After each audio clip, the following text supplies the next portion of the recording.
নমস্কার, দুপুর 12টা খবর দিনভর নিয়ে আমি অতনু রয়েছি আপনার সঙ্গে। খবর দিনভরের শুরুতেই শহর কলকাতার ছবি। শহর কলকাতার যে ছবি আমরা গত কদিন ধরেই দেখাচ্ছি যে বেআইনি পার্কিংয়ের রমরমা। গড়িয়াহাটে যেখানকার ছবি আমরা আপনাদের দেখিয়েছিলাম অবৈধ পার্কিংয়ের, সেখানে এখনও পার্কিং চলছে। ভাবতে পারছেন, এখনও সেখানে পার্কিং চলছে। পার্কিং বাবদ টাকা নেওয়া হচ্ছে, মুখ্যমন্ত্রীর কড়া নির্দেশ, তারপরেও এই বেআইনি পার্কিং চলছে। আমার প্রতিনিধি, আমার সহকর্মী অমিত যখন সকালে সেখানে যায়, গিয়ে দেখে যে বেআইনি পার্কিং হচ্ছে। সেই সময়ের ঘটনা একবার আপনাদের দেখাই। বাইরে যে পার্কিংটা হচ্ছে ব্রিজের নিচে, দীর্ঘদিন ধরে তো কলকাতা পুরসভা কাউকে বরাদ দেয়নি। এই ভদ্রলোক সকালবেলা গাড়ি পার্কিং করিয়ে টাকা তুলছে, তা কোনো স্লিপ দিতে পারছি না কিছু। ওকে জিজ্ঞেস করছেন, চেঞ্জ করছি, উনি বলছেন যে 25 বছর ধরে এখানে উনি কাজ করতেন।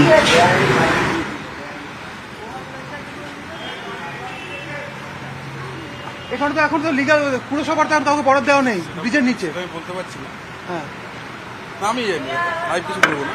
হ্যাঁ, তো টাকা তুলছে তো এখানে। আমি শ্যামা স্যারকে ডাকছি এখন। পার্কিং করতাম, অ্যাক্সিডেন্টের পরে আমি আর আসি।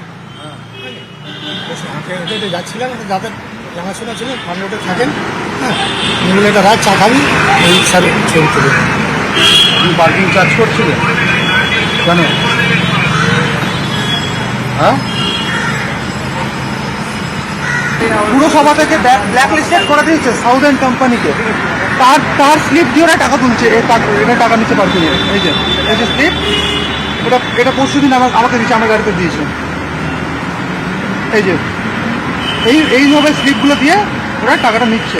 যখন আমি বলছি যে কোম্পানিটা তো বন্ধ হয়ে গেছে, সব ক্যামেরা দিয়ে পালিয়ে যাচ্ছে। হ্যাঁ, আমি করতাম অ্যাক্সিডেন্টের ভিতরে। কেন তোমার পারমিশন দিয়েছে কর্পোরেশন?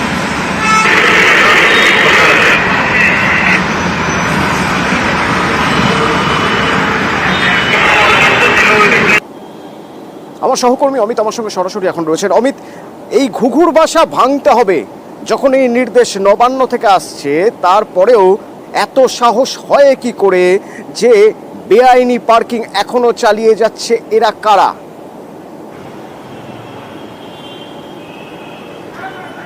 একেবারে দেখো, বিভিন্ন অজুহাত। আমরা আজকে সকালে সঞ্জয় গুপ্তা নামে একজন পার্কিং কর্মীকে যখন হাতে নাতে ধরেছিলাম, এই গড়িয়াহাটের যে পার্কিং ব্রিজের নিচে অবৈধভাবে যে পার্কিং চলছে, তাকে সকালে যখন আমরা চেঞ্জ করি বা তাকে জিজ্ঞেস করি আপনি কেন টাকা নিলেন, আপনি কি পুরসভার যে লাইসেন্সপ্রাপ্ত যে এজেন্সি রয়েছে তার কোনো স্লিপ আপনি দিতে পেরেছেন? সে কার্যত এড়িয়ে যাচ্ছিলেন। প্রথমে তিনি বললেন তিনি টাকা নেননি। তাকে যখন চেঞ্জ করা হয় যে আপনার ছবি ক্যামেরা ধরা পড়েছে, তখন তিনি বলছেন তিনি দীর্ঘ 25 বছর ধরে গড়িয়াহাট ব্রিজের নিচের এই পার্কিংয়ে তিনি কর্মী, এবং বিভিন্ন সময় বিভিন্ন এজেন্সিকে কলকাতা পুরসভার তরফে বরাদ দেওয়া হয়েছিল। তারা সে সমস্ত সংস্থা এই সমস্ত কর্মীদেরকে কাজে বহাল রেখেছে। কিন্তু বিষয়টি হচ্ছে বেশ কিছুদিন হয়ে গেল যে এই এলাকা, আমি আরও একবার দেখাতে বলবো ক্যামেরা পার্সন কাঞ্চনকে, যে এই এলাকা দেখতে পাচ্ছ গড়িয়াহাট ব্রিজের নিচে যে জায়গাটাতে অবৈধভাবে পার্কিং চলছে। কারণ কলকাতা পুরসভার তরফে এই মুহূর্তে কোনো সংস্থাকে বরাদ দেওয়া হয়নি পার্কিং দেখার জন্য। সেক্ষেত্রে আজ সকালে যখন সঞ্জয় গুপ্তাকে আমরা যখন চেঞ্জ করি, তিনি কার্যত বলেন যে তার পরিচিত, তিনি 25 বছর ধরে এই পার্কিং কর্মী ছিলেন। সঙ্গে থাকো। 25 বছর ধরে বেআইনি কাজ করলেই কি সেই বেআইনি কাজ আইনি মতে সিদ্ধ হয়ে যায় নাকি? এত সহজ? 25 বছর ধরে করছেন বলেই তাহলে তিনি এখনো করতে পারবেন? নিয়মিতভাবে এভাবেই বেআইনি কাজ করবেন? সঞ্জয় গুপ্তা নাম বলছেন নিজের, কি বলছেন একবার শোনা যাক। নাম কি? হারজন এন্টারপ্রাইজ। আপনার কার্ড আছে এখন? কার্ড তো নেই। তাহলে আপনি এখন পার্কিংয়ে টাকা তুলছেন কিসের ভিত্তিতে? আমি এসেছিলাম সকালে বাজার করতে এসে আপনি পার্কিংয়ে টাকা তুলছেন? ঠিক আছে স্যার, ভুল হয়ে গেছে। কে বলেছে আপনাকে টাকা তুলতে? ঠিক আছে স্যার, ভুল হয়ে গেছে। কে বলেছে আপনি বলুন। এই টাকাটা কার কাছে যায়? ঠিক আছে। এই টাকাটা কার কাছে যায়? না, এখন কেউ আমরা আসছিও না। আর একবারে বাজার করতে এসেছিলাম, উনি বেরোছিল, বলে বাবু নিয়ে যা। বলেন যে আপনি পার্কিং দেখেন? দেখতাম আমি এখনো পার্কিং দেখছি। কেন টাকা তুলছিলেন? উনি যাওয়ার সময় বলে এটা রেখে দেবো। উনি ডেলি আসতেন তো আগে।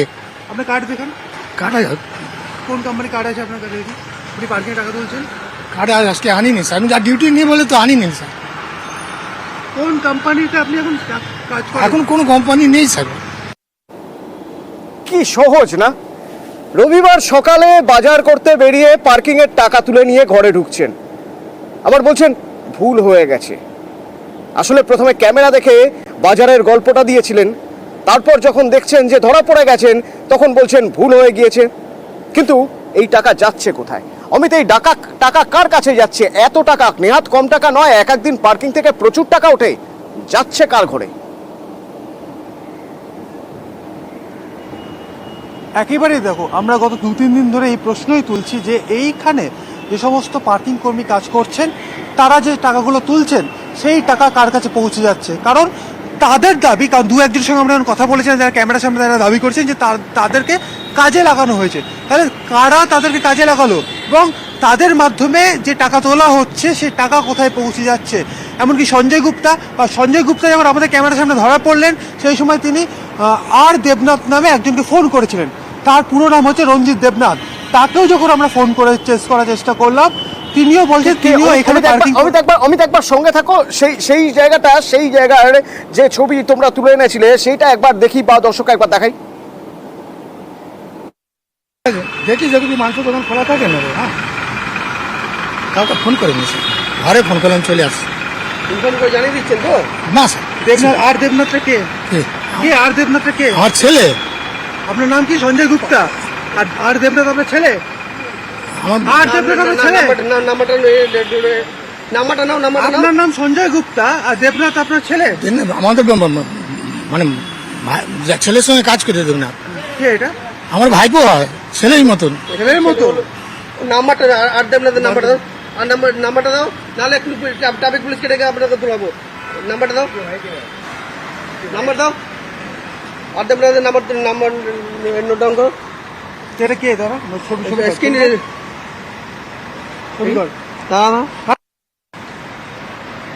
দাঁড়ান চুপচাপ দাঁড়িয়ে আছি তো, আমি কি পালিয়ে যাচ্ছি? তাহলে আমরা কি জানলাম? বাজার করতে গিয়ে পার্কিং এর টাকা তুলে বাড়ি ফেরা যায়। তাহলে আমরা কি জানলাম? বাবার নাম সঞ্জয় গুপ্তা, ছেলের নাম আর দেবনাথ। কে এই আর দেবনাথ? আমরা যোগাযোগ করেছিলাম, প্রথমে তো বেশ কয়েকবার ফোন করে পাওয়া যায়নি, তারপর যোগাযোগ করেছিলাম। একবার কথোপকথন শোনাই আপনাদের। দেবনাথ বাবু বলছেন? হ্যাঁ বলছি। আপনি চেনেন সঞ্জয় গুপ্তাকে? না, সঞ্জয় গুপ্তা বলে কেউ ছিল না। কাউকে চেনেন না? সঞ্জয় গুপ্তা বলে কেউ ছিল না। গড়িয়ার পার্কিং এ কাজ করেন সঞ্জয় গুপ্তা? না, ওরকম কোনো নাম তো নেই। আপনাকে আজকে সকালবেলা 9টা নাগাদ ফোন করেছিলেন? হ্যাঁ, আমাকে ফোন করেছিল। হ্যাঁ, উনি তো সঞ্জয় গুপ্তা না, উনি তো অজয় লোহানি। উনি কি করেন? উনি আগে পার্কিং এ কাজ করতেন। হুম। উনি অ্যাক্সিডেন্টের পরে উনি নাকি এখন পার্কিং এ কাজ করতেন। আপনি তো পার্কিং এ কাজ করেন গড়িয়াহাটে? আমি করি না, আমি বন্ধ করে দিয়েছি অনেক। আমাদের যখন ইনলিগাল হয়েছে তখন থেকেই বন্ধ। আমি এখন তো বাইরে কাজ করি। কোম্পানিগুলো বন্ধ হয়ে যাওয়ার পরেও তো পার্কিংটা চলছে কন্টিনিউ? চলছে, আর যে পারে সে কাজে, আমরা তো আসি না। এই টাকাটা উঠলে কোথায় যায় জানেন আপনি কিছু?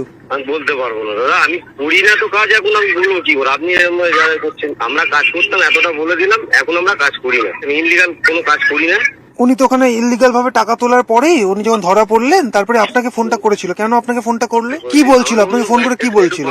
একটু বাজারে যাবো, এই এতটুকু বললো। এ তো সুকুমার আর হজবরল হয়ে যাচ্ছে। সঞ্জয় গুপ্তা বলছেন ফোন করেছেন তার ছেলেকে, তার নাম আর দেবনাথ। আর দেবনাথ বলছেন সঞ্জয় গুপ্তা বলে কাউকে চেনেন না, যিনি ফোন করেছিলেন তার নাম অজয় লোহানি। এবং পার্কিংয়ের টাকা কোথায় যায় কেউই জানেন না, এবং কেউই নাকি এখন পার্কিংয়ের টাকা তুলেন না। অমিত, তাহলে এই পার্কিং কি মানে ভূতে এসে একটা কোম্পানি খুলে সেখান থেকে টাকা নিয়ে চলে যাচ্ছে, পার্কিংয়ের টাকা নিয়ে চলে যাচ্ছে? শিকড় কোথায়? কারা এই কাজ করছে? টাকা কাদের হাতে পৌঁছচ্ছে?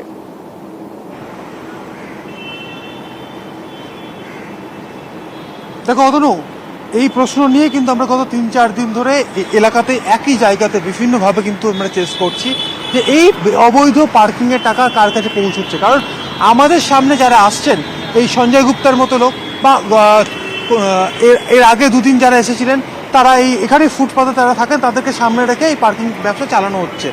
কিন্তু আড়ালে কারা রয়েছেন? এখানকার ইউনিয়নে যিনি নেতা ছিলেন, হকার্স ইউনিয়নের নেতা দেবরাজ ঘোষ, তার কাছেও আমরা পৌঁছে গেছিলাম, কারণ তার বিরুদ্ধে অভিযোগ উঠেছিল যে তিনি অবৈধভাবে পার্কিং চালানোর পেছনে তার রয়েছে। তিনিও কার্যত গতকাল অস্বীকার করেছেন যে তিনি এই পার্কিং সম্পর্কে কিছু জানেন না, তিনি এই অবৈধ পার্কিং নিয়ে বলতে পারবেন না। তবে তিনিও ক্যামেরার সামনে স্বীকার করে নিয়েছেন যে এখানে যে পার্কিং হচ্ছে সেটা অবৈধভাবেই পার্কিং হচ্ছে, কারণ এখানে পুরসভার অনুমোদিত বা লাইসেন্সপ্রাপ্ত কোনো এজেন্সি এই মুহূর্তে পার্কিংয়ের দেখভাল করছে না। অর্থাৎ কোনো মেশিনের মাধ্যমে অনলাইন পেমেন্ট দেওয়ার পরে কোনো স্লিপ প্রিন্ট আউট করা স্লিপ দেওয়া হচ্ছে না। কি দেওয়া হচ্ছে বিভিন্ন এজেন্সির নামে বিভিন্ন স্লিপ, যে স্লিপগুলোও কিন্তু ভুয়ো। কারণ গতকাল আমরা দেখেছিলাম যে সাউথ এন্ড এজেন্সির নামে যে স্লিপ দেওয়া হয়েছে, পার্কিংয়ে বিল দেওয়া হয়েছে, এই সাউথ এন্ড এজেন্সি গত 5 বছর আগে বন্ধ হয়ে যায়। কলকাতা পুরসভা তাকে সাসপেন্ড করে দেয়। এমনকি কলকাতা পুরসভার তরফে গড়িয়াহাট থানাতে সাউথ এন্ড এজেন্সির নামে অভিযোগও হয়েছিল, সেই অভিযোগের ভিত্তিতে এফআইআর হয়, তদন্ত করে গড়িয়াহাট থানা, এবং সংস্থার যিনি কর্ণধার ছিলেন গৌতম মুখার্জি, যিনি গত বছর প্রয়াত হয়েছেন, তার বিরুদ্ধে কলকাতা পুলিশের তরফে চার্জশিটও দেওয়া হয়েছে। তাহলে পুরো বিষয়টার পেছনে যে চক্র চলছে, চক্র চালানোর নেপথ্যে কারা রয়েছে, অর্থাৎ আড়ালে থেকে কারা এই চক্রটা চালাচ্ছেন তারই কিন্তু সন্ধান চালানো হচ্ছে। এবং যারা সামনে থেকে যারা টাকা নিচ্ছেন, যাদেরকে টাকা নিতে দেখা যাচ্ছে, তারা তো এখানে কর্মী হিসেবে কাজ করছেন।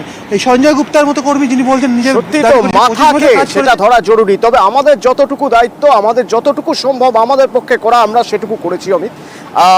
অমিত যখন প্রথমেই সঞ্জয় গুপ্তাকে দেখলো, যে সঞ্জয় গুপ্তার সঙ্গে কথা বলে মনে হচ্ছে না যে এখানে কোনো আইনি কাজ হচ্ছে, তখনই সঙ্গে সঙ্গে ট্রাফিকের দায়িত্বে থাকা যিনি, তারাতে তুলে দেওয়া হয়েছে সঞ্জয় গুপ্তাকে। এবং পুলিশ কি বলছে শুনুন।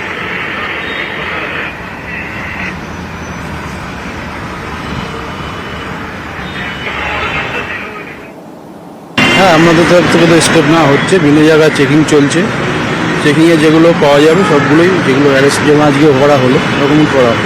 তো এই জায়গাটা অবৈধ চলে যাচ্ছে, কারা এর সঙ্গে যুক্ত রয়েছে বা আগে থানায় যখন ওদের হ্যান্ড ওভার করা হয়েছে, নিশ্চয়ই ওরা তদন্ত করবে। তদন্ত করে যেটা আসবে ওরা নিশ্চয়ই ই করবে। আমাদের তরফ থেকে আমরা যেটা ভিজিলেন্স আছে আমরা করবো। চালাচ্ছে এরা পুরো ইলিগাল। এটা আপনারা ধরেছেন, আমরা দেখছি ওটা কি আছে না আছে। থানাও হ্যান্ড ওভার করা হয়েছে ওনাদের, থানা তদন্ত করুক, আসুক, সবাই যেভাবে করা হবে সেইভাবে।